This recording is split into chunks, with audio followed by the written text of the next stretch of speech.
Undisputed. We are live from LA. I'm Jenny Taft with Skip Bayless and Shannon Sharp. We are getting into the Halloween spirit today. How you guys doing? Yep. Old candy corn eating Skip Bayless. Yep. Here comes Halloween. Yet every day on this show is a horror movie for you.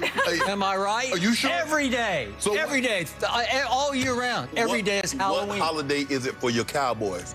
Easter, because all you do is lay eggs. We're waiting till next year. No, now you wait till next year. Yep. This year just got started. Easter, because all you do is lay eggs. You've had that one prepared, Shannon. That was impressive. Yes. How about the Clippers, though? They may be looking to make some moves, possibly an upgrade at the point guard position, and that's where I'd like to begin the show. There are reports saying that they're interested in signing Rajon Rondo. The veteran guard just won the title with the Lakers, but has made it clear he plans to test the free agent market this offseason. So the Lakers are also reportedly interested in re-signing him. Shannon, if Rondo did defect to the Clippers, how big of a blow would this be to the Lakers? Hold on, wait a minute. Why would the Clippers need a point guard? The Clippers got a point guard. Yes, they don't. Whoa. Time out. I heard Doc Rivers telling everybody, I give him the same leeway that I gave Rajon Rondo. I've turned the offense over to him. I wonder if Golden State is on the market. Wait, he was talking about Kawhi. No. I wonder if You're talking about Patrick Beverly. Pat Bam. Yeah. He said it was their time. It looked like his time being point guard is up in L.A. Skip, look, obviously it would be a blow. Now, let's put this thing in perspective because I like to do context. That's not AD, that's not LeBron, but he gave us valuable playoff minutes. He was our third best player. He was our third most consistent player. We kind of knew what you're going to get from Rajon Rondo. He gave LeBron an opportunity to get off the ball, not have to initiate the offense for the entirety of the game. So, with that being said, I believe Rob Pelinka is going to try to re-sign him. Now, if that does not happen, I got faith in him that he'll make this thing work. Now, look, Rondo was supposed to make, what, $2.7 million? He's going to opt out because, like I said, I believe he's played himself into a better contract. I also believe KCP has played himself into a better contract. The question is, Skip, what's the numbers going to be and for what's the length of time? Because I believe if it's going to be somewhere 2 years, maybe $15, $16 million, I believe the Lakers will match that. You start getting 2 years, $10 million per year, 2 years, $25 million. We wish you the best of luck, Rondo. You ain't got to move very far, different parts of L.A. You got to be close to Playa Vista as opposed to being close to El Segundo.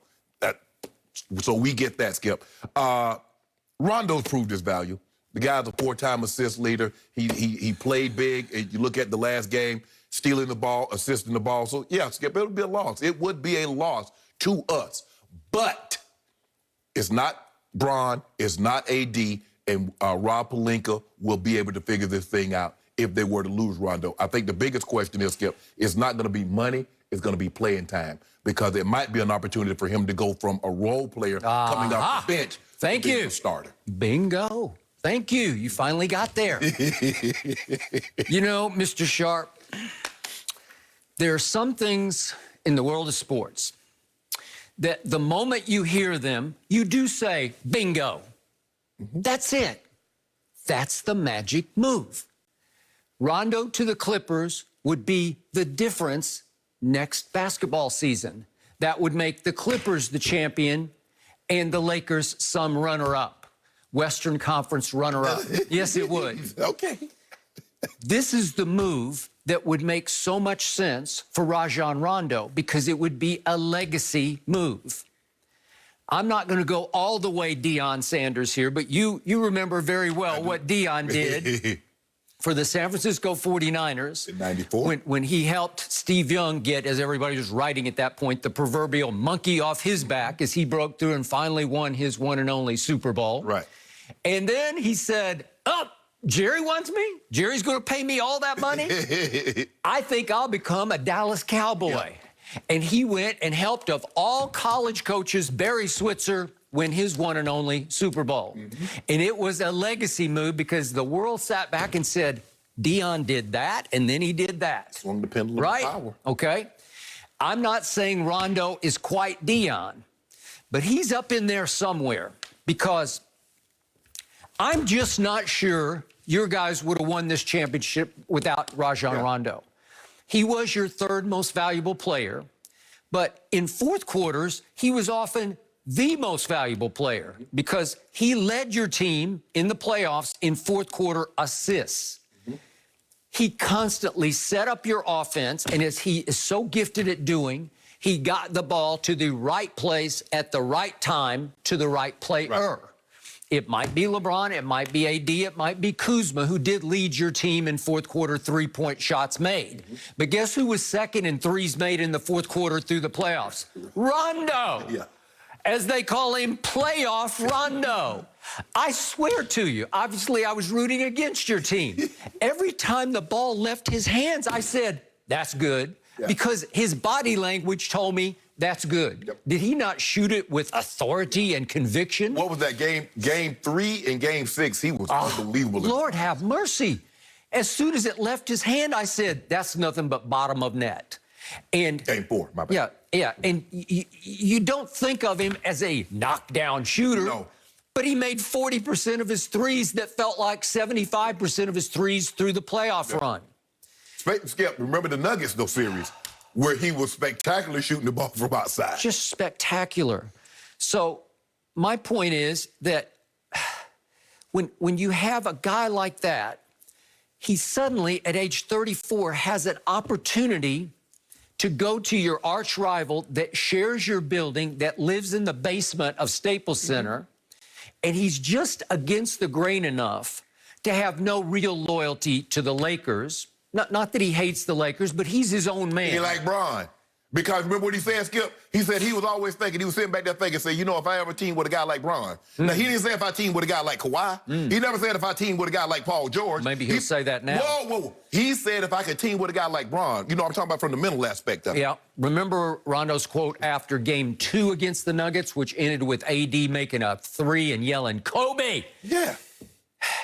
Rondo said after the game, play was called for LeBron. I locked eyes with LeBron, and he did not move. That was the quote. He did not move. Yeah. LeBron was locked up. He was froze. Yeah, whatever. He was 1 for 6 from the floor in the fourth quarter, and Rondo said, I got to get it to AD. The biggest thing is that what it would do, it would strengthen you, but it would also weaken us. So you would kill two birds with one stone. So, and then Rondo would rise into the company of one of, at that point, it would be 6 players who've won a championship for 3 different teams. Obviously, Boston, and then Lakers, and then Clippers. Hold up. So you already giving, if Rondo leave for the Clippers, you already giving them the championship. Who was favored going into these playoffs? The Clippers were. What would be the missing piece to the puzzle? A true point guard. I love Patrick Beverley, but he is not a true point guard. Guess how many assists Pat Bev averaged through the playoffs? What? How about 2? That's it? 2 assists. And he doing all that talking? He talking, I thought he was Magic Johnson on the Rock. I'm not even sure he's a better trash talker than Rondo is. He's a more out front trash talker. He's a more in-your-face trash talker. A more front-running trash talker. You can argue that. He's more of a spotlight trash talker because he's just flat out louder than Rondo is. Rondo is this way. He's out the side of his mouth. Rondo is Larry Bird-esque in his trash talking. Bird lean over and say, you ain't. Rondo is the guy, the team that the free throw line shooting, he go try to dap the guy to shot the free throw. Yeah. Okay, that's Rondo. He has true edge to him. He is an edgy player against all grain who's going to do it his way or your highway. You go on the highway. He's not going to take anything from anybody.